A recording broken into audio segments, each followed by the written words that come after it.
G'day and welcome to another edition of Around the Campfire at More Than Warriors. So today, really happy to have Guy Lewington with me. Known Guy for a couple of years and always nice to catch up with him.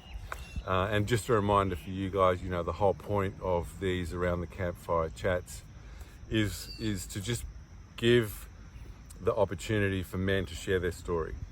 And I think it's so important that we're able to, you know, enjoy each other's story, learn from each other, and really importantly, know that, you know, whatever it looks like from the outside, for all of us, there's the ups and downs.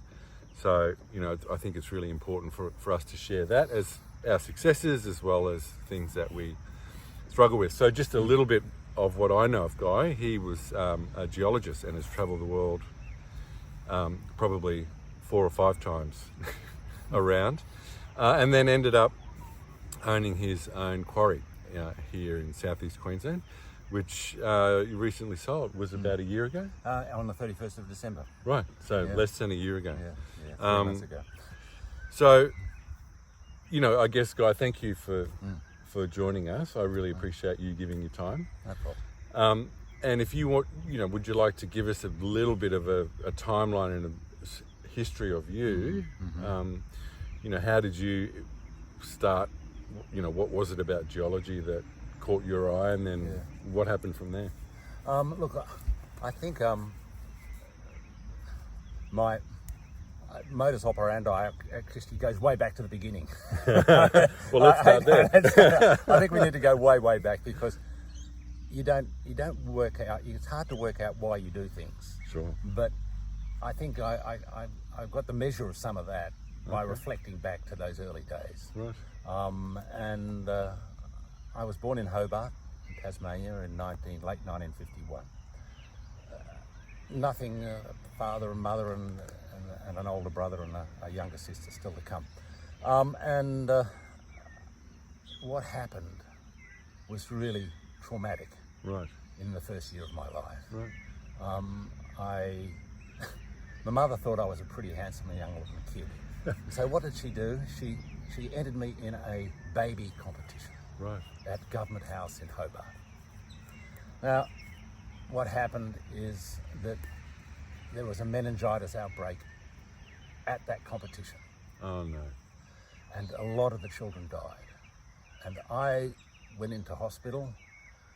It was a bacterial meningitis, and I was, because I used to react, so after I came out of the coma, and I was only at 9 months old.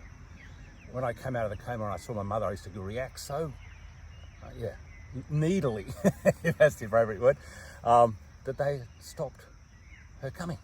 Oh no. And I have a memory of her at the window in the hospital, and she out there and me. Now, obviously I survived it. Don't know how I survived it, but I think I do understand. But anyway, we won't go into that. I survived. I think I was the only one to survive this situation. Wow. So how did my psychology respond to that?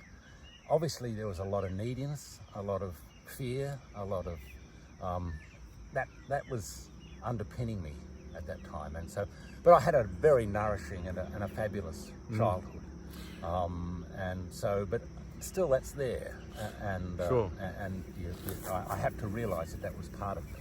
Yeah, and I wonder, you know, because when I hear that, it certainly is, you know, absolutely traumatic, and you know, there's a lot of desperation in that.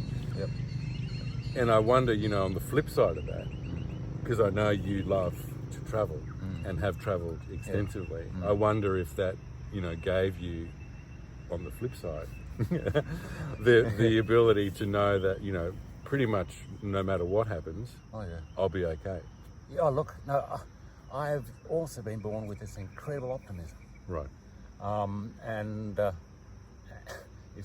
Like I'm a scientist, but really don't think I'm a scientist. And I'm also a Sagittarian like you, and I know how you work, and I certainly love the idea of travelling. And after I finished university, my whole agenda for becoming a geologist was to use that career to travel. Right. But that's just jumping ahead again, because there's some other things were happening obviously my moved from Hobart to Sydney in 1956-57. So we had a happy growing up year with my brother and sister and parents, and nothing to rock the boat. It was a great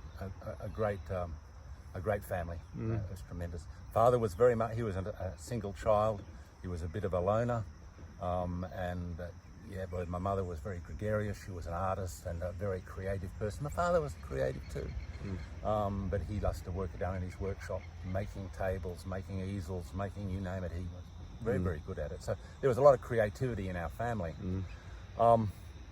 And I guess a bit of that washed off on me. And, I'll tell you about that a little later on. But I did love art. I did love painting. I did love singing. My mother was not a professional singer, but she did sing a lot in her earlier days. Yeah. So were there any, in that young period of your life when you went to uni and, were finding your way, apart from your father, were there any other male influences in your life that you can remember that? There were, no, I don't really think. I think I was my mother's son. Right. And the Jack Kerouac song, I'm a Roshi, I'm a Saj, I'm a giggling Dharma bum. No, I'm not a Raj, I'm not a Sushi, I'm not a giggling Dharma bum, I'm my mother's son. And my mother is the universe. Well, that was my picture. Yeah. So I was in love with my mother in a sense, as a son would be. Yeah. And we got on really well together. And my father, as I said, was distant. He was, if we wanted to talk about it in astrological terms, he was the earth, right, and I was the fire. So there was nothing really to bring us too close to be very, very close. There was nothing empathetic to it. So I think that's probably true for a lot of men. I think for us and our generation, and certainly for people who are listening, I think a lot of our fathers were distant, and the war years had a lot to do with that. Absolutely. And so interestingly,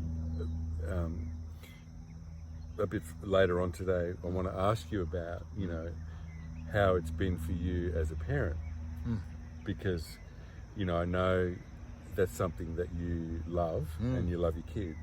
So but anyway, I think we'll get to that. We'll get to that. Yeah, that's going to come. And I'm curious, how did you make the transition from geologist into having your own business? And was that something that you made the decision, I'm going to go into business, or was it something that just unfolded? Or I don't plan things in life. Life presents opportunities, and without really realizing it, I'll grab them if I think that they're worth grabbing.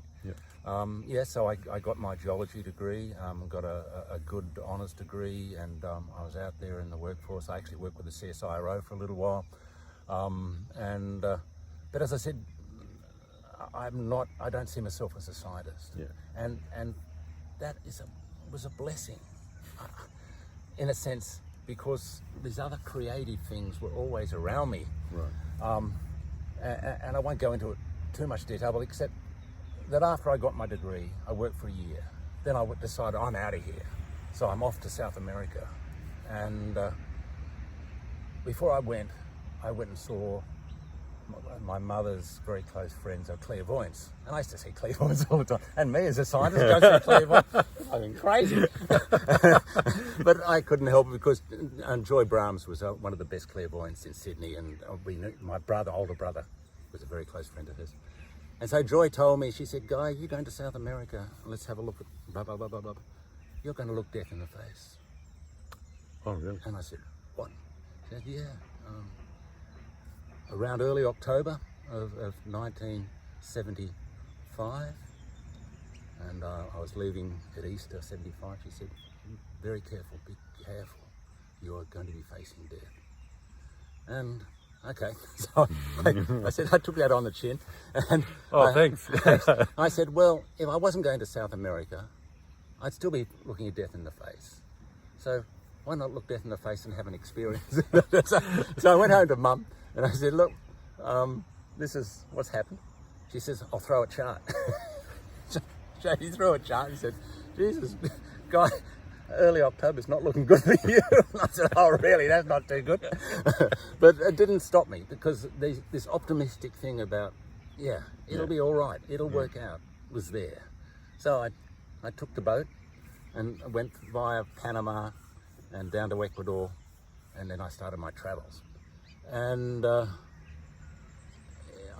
actually hitched a ride with the Ecuadorian Navy out to Galapagos Islands. And of course in those days it was very different. And we went round to every island and it's just fantastic. And there's a lot of young people like me on the boat, and I told them all, just be very careful. Don't be around me for too much longer. Let's just get this boat back to shore before something goes wrong. Let's get back before October.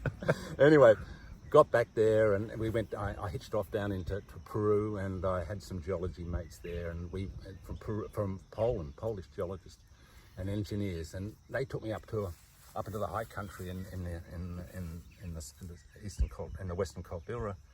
And what happened? I came down with meningitis again. Oh wow! But this time it was amoebic meningitis.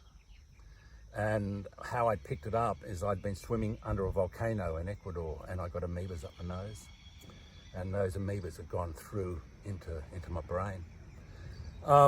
So. Wow. You know, I found all this out later. It was just through the process. So that would have been, and I was traumatic. I was up at 14,000 feet and no vehicle. Anyway, they had to rush down. There was a young kid there, ran through a blizzard and down to Huamachuco. The Mother Superior had a vehicle, or the husband, the father had a vehicle that came up, picked me up and took me down to the coast, got me into Lima. It's a long story. And anyway, they didn't know what I had, but someone had amoebas when they'd done an autopsy after he died years before, and the doctor was the doctor for the US Embassy, so he was pretty switched on, and they treated me for that, and I came through. How long did that take to get over that? 2 or 3 weeks. My brother was with the Daley Wilson Big Band, and he was doing a world tour, and he happened to be in California, so he flew down and got me and looked after me. With those other people involved, I won't go into that, but anyway, I got back up to the US, and from the US up to London, and then from there I applied.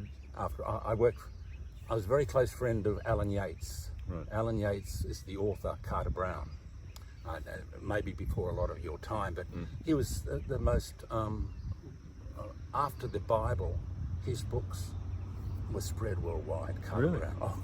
Wow. But it's all people of your age. I've never heard of him. But Carter Brown, and he loved Carter. And his son I was at school with his son. So, and Denise was running the Roundhouse Theatre in London. She got me a job there, and so it was a year of rehabilitation.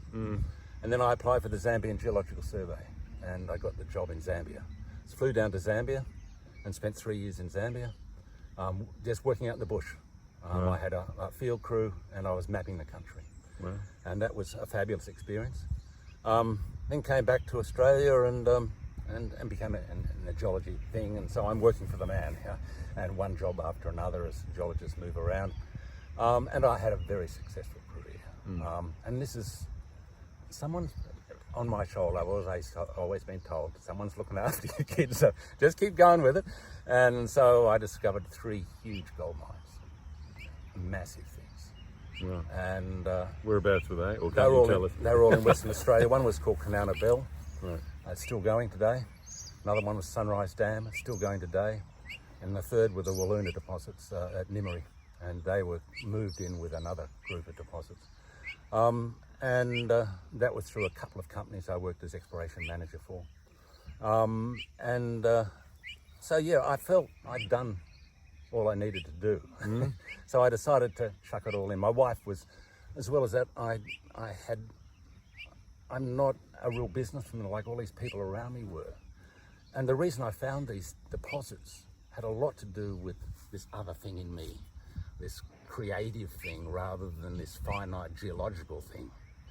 And it gave So would me you an describe that? intuitiveness, a lucky intuitiveness that So- I seem to have. Yeah, and I think that's, you know, a big part of what we're doing with More Than Warriors is, you know, I guess encouraging without pushing men to understand that part of themselves. Because there is, you know, we're all awesome at getting out and finding and building and creating and but what else? So it's really interesting to hear that, you know, that intuitive side. I had this perception that, as well as that, I love to sing. And of course, I got moved to exploration manager for this company. And I had to be moved from Kalgoorlie to Perth. And I decided that, because I used to sing in the bush all the time, no one could hear me, I just sing away. And so I said, I'm going to go and join a choir. And I looked up in the paper on the weekend and there were no choirs advertising, but the Perth, the Western Australian Opera Company was looking for singers. I said, shit, I'll go along. So I went and auditioned and the guy said, you're in. Wow. So I went straight into the Western Australian Opera Company. So I was doing that at the same time as I was exploration manager for this company. And of course, this is when I was discovering all this shit. and I don't think the MD was that happy. But at the end of the day, look, it all fell apart, and I ended up leaving that company, and I went and joined another one, and that's where I found the third big deposit. But yeah, look, Annette's always knew. Annette, my wife, couldn't live without her. She was just as intuitive as I was, and said, "Guy, this business is not for you. You're going to get stressed, and more. The higher up the ladder you go, the more stress you're going to get. It's time to cut loose." And so we decided to tell everybody we're off, and we got in a vehicle and went bush for a year. Right. And we took our 2 kids. One was 10 and one was 6, and we just camped out for a year in the scrub. Right. We ended up over in Eastern Australia, bought a macadamia farm, and I became a macadamia farmer. Right. And I became an organic macadamia farmer, selling my macadamias into Japan. And anyway, that's a long story, but we won't go there. But I had I guess, stepping aside from all that, that happened for a while. Then I got sick of farming. Then I met an old geology mate of mine, Martin Irons, a geochemist. We got talking about silica and agriculture. And because of my farm, we realized that there was silica missing. So we started a company called Silica Solutions. And from that, we ended up making a company called Mount Sylvia Diatomite. Diatomite was silica. The silica was good for agriculture. And so we started owning 5% of the company, then we bought the company out. And that's where Martin and myself and the third party, Dr. Ian Nearing, came in and said we were the 3 directors of that company. So it's really trying to concertina a life history. And just so it's hard to kind of put it in, but I'm trying to get it into perspective is how these things kind of unfold. You know, and what I'm hearing and you know, the interesting thing is it feels like you've lived a life that's been guided by how you feel and what feels right and what feels wrong. So I guess what ultimately you've been able to do is trust yourself. Yes. And that's something that is tricky because there's a lot of pressures. Yeah. You know, men are there, we need to provide, we need to do this and do that, which the old paradigm is really, you know, you stay, you get the one job. Yeah. So I think, you know, hearing your story, Guy, especially for the younger men of today, is really important because, you know, we're entering a time where I think we won't have one job. Yeah. Oh, no. The kids of today will have 5 or 6 different careers, just as you have, and you know I have. Yeah. But for a lot of people, that is scary still. The thought of that. Yeah. So I'm interested. You've mentioned the 3 partners, and I'm just curious about how you guys. You know, was there some way? Because I guess, you know, it could have gone one of 2 ways. When 3 men come together, it can be 3. Warriors, 3 egocentric bloody It was not like that at all. Right. So you found a way. Found a way. Absolutely brilliant way. Yeah. Was it a conscious? You don't pathway? know how conscious it is. You just know that things work for a reason. Right. I kind of follow that belief. Yeah. So I run into Martin, who's the geochemist, when I'm working with my farm. Yeah. We start a business. The business is a little business, but it's a bit of fun. Yeah. And we really get on well together. He's really pretty strange, but he's a lovely guy, really guy. And very, very smart and very focused and very, very different to me. He's totally the anathema is very, very different to me as a geologist, because I'm an emotional kind of intuitive guy. Yeah, yeah. He's a very, very clear thinking, black and white. This is where I think, laterally thinking, this could be or that could be. And I just take up that and I say, this is great juice. I'm really enjoying what you're saying. But I couldn't go there. Yeah. But I can be running a mine and running the people on the mine and being able to interact with people who come to the mine and making it a success as much as I could. And the third party was, with the third player, the three directors, was Professor Ian Nearing, a very close friend through my wife, and I'd known him for many years. And he'd had post-polio. He'd had polio as a child. He was an academic. He was a professor of pharmacology at New South Wales University, but had to retire because he got post-polio. And so he was with his wife, also an academic, and they were living in Canberra. And I rang him up one day and said, look, we're going to start a little company. Do you want to be the third director? And he just said, you little beauty, I'm in this. And the reason I loved him is he was such a lovely person. Yeah. He felt, he never felt badly about anybody. Everybody was, he was a tremendous guy. And So it feels like what you managed to do, either unconsciously or consciously, is bring together people that complemented each other. Exactly. So you didn't need to be in competition. No, there was no competition. Yeah. And so Ian couldn't move. He was on sticks and he was sitting at his seat. But it was perfect as you go-to man for all the administration of the business. Yeah. Smart. He could talk the lingo, even though he was a pharmacologist, not a geologist. He picked up the lingo. Yeah. And so he was talking to all the client base. So he ran that whole part of the business, leaving me well alone to do my stuff, and leaving Martin to maintain his consultancy as an exploration geochemist, but just to come in occasionally and just throw his weight around when he thought he needed to. So it feels like that's worked well for you guys, Oh, yeah. and I guess it was realizing and recognizing each other's strengths rather than looking for each other's weaknesses, which happens a lot in life. There was no competition to have the ego hat on. There was no ego involved in any of this. It was just we'd all attained at the age of 50 a pretty good feeling about what we'd achieved. So you weren't really then trying to prove anything to anyone. It was you were doing it for the enjoyment, and the excitement. And we turned this little business we bought from a unit of 1 to a unit of 18. And so we did that in about 13 or 14 years. Wow, that's a great achievement amongst all the others. Yeah. and we did it because we're as far as Martin and I are concerned, and particularly Martin, he's the smart geologist, geochemist. Right. And it wouldn't have happened without him. It wouldn't have happened without Ian being the great communicator. Yeah. And I just had the role of being there running the bloody show. Everyone filled their purpose. Oh, absolutely, absolutely. So I want to now, if we can, just branch into another part of your life. And, I always think of my parenting journey. I've got, as you know, 2 boys. I think far, above and beyond everything else, parenting is the most difficult thing I've ever tried to do.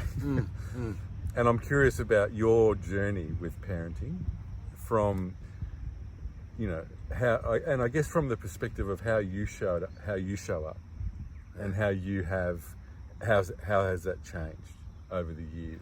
So from when the boys were young to now. I did think about that from time to time. I guess I followed the principle of do as I do, not as what I say. Right. And if you do that, I just expected it all to fall into place. And you got to have the right child for that. And I don't think I said once in my life I smacked my oldest boy. And I remember that minute of that day of that year. It was the only time I ever did it. And my son remembers that moment. Really? Wow. And he reminds me of it. Bloody. But for all intents and purposes, we were all in love with each other. Yeah. So it was a fabulous child raising exercise. But of course, I was under a lot of pressure. I was running the business in Western Australia. So I had long days. I'd come home 6 o'clock, 7 o'clock in the evening. But as soon as I ride in the door, the kids were pushed straight at me. And so I had them until they went to bed. And we just had a ball. We used to go down and wrestle each other on the beds, and it was just a great physical experience that I tried to create.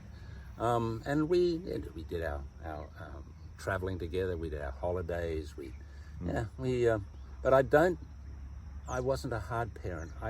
I'd listen to some other parents, and they call their parents, son, do this, son, do that. Yeah. And I get real. You don't need to do that. Yeah. I guess I treated my children as though they were adults from the day they could start to speak. Right. That would be that is what I did. Yeah. So more of a nurturing, supportive role. Yeah. In other words, there was a really impressive brain in that little kid. Yeah. Treat him as though he was the same height.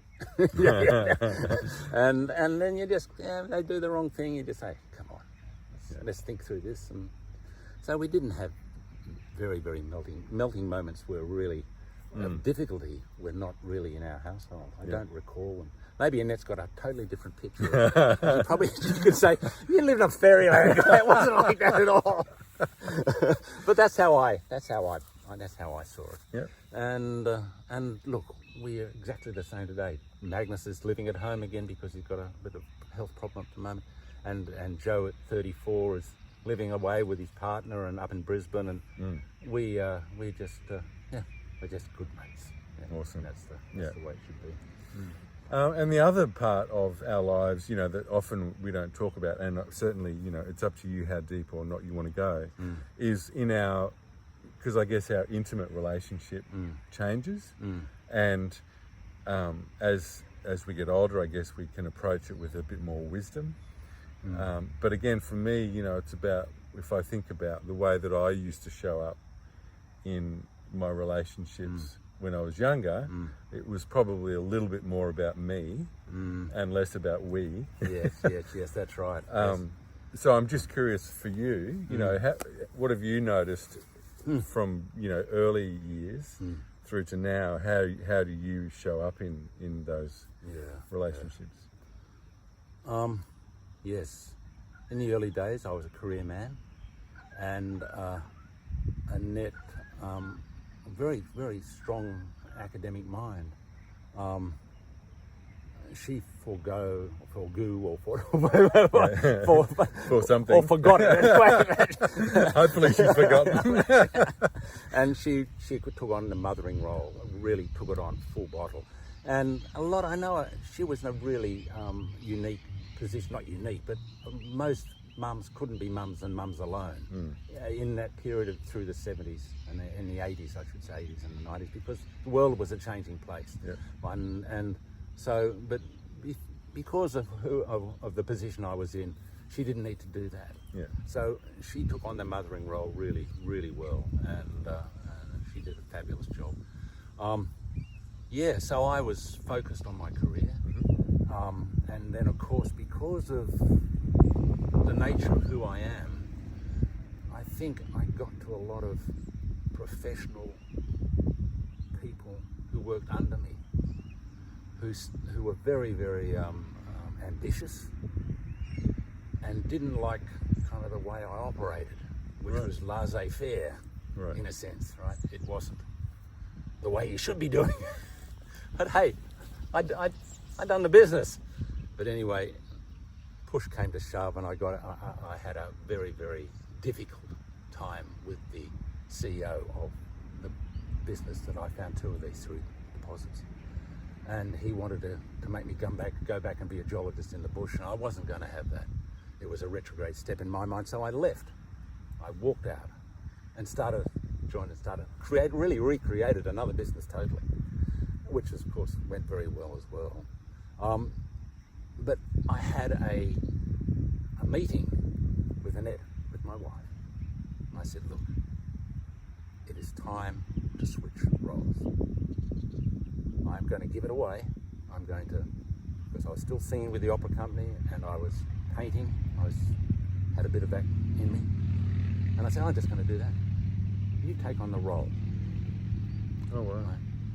And she said, okay, I've got to finish. She was doing a post-grad degree in journalism and in health promotion.